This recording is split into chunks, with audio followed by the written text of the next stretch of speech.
Magandang umaga, narito na ang PTV Balita Ngayon. Tuloy na ang pangkangkat o pag-angkat ng 1.5 million metric tons ng bigas ng Pilipinas sa Vietnam. Nabuo ang kasunduang ito sa pulong ni Pangulong Ferdinand R. Marcos Jr. at Vietnamese Prime Minister Lee Min-ho sa sidelines ng 48th ASEAN Summit sa Cebu. Ayon kay Agriculture Secretary Francisco Chu Laurel Jr., aangkat ang Pilipinas ng DT8 rice variety sa Vietnam na inaasahang ide-deliver sa April 2027. Sinabi ni Laurel na kailangang umangkat ng bigas ang Pilipinas upang mapunan ang kakulangan ng bigas dahil sa mga nagdaang bagyo.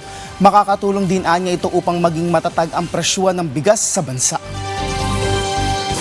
Sa ibang balita, naka-red alert status na ang Department of Social Welfare and Development kaugnay ng banta ng Tropical Storm Kaloy. Ayon sa DSWD, nananatili silang naka-standby habang patuloy ang paghahanda sa mga lugar na posibleng maapektuhan ng bagyo.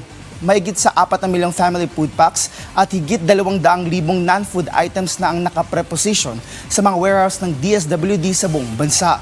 Sa huling ulat ng Pag-asa, ang bagyo ay huling namataan sa layong 910 kilometers silangan ng northeastern Mindanao.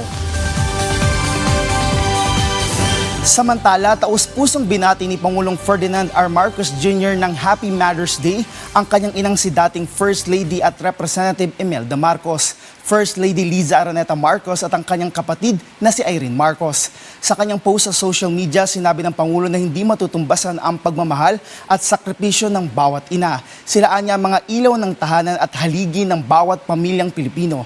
Sa inyong pag-aaruga, pagtitiis at walang kapantay na pagmamahal, mas tumatatag ang tahanan, komunidad at bayan. Ngayong Mother's Day, taus-pusong nagpupugay at nagpapasalamat ang Pangulo sa lahat ng ina. At yan ang mga balita sa oras na ito. Para sa iba pang updates, i-follow at i-like kami sa aming social media accounts at PTVPH. Ako si Rod Lagusad para sa Pambansang TV sa Bagong Pilipinas.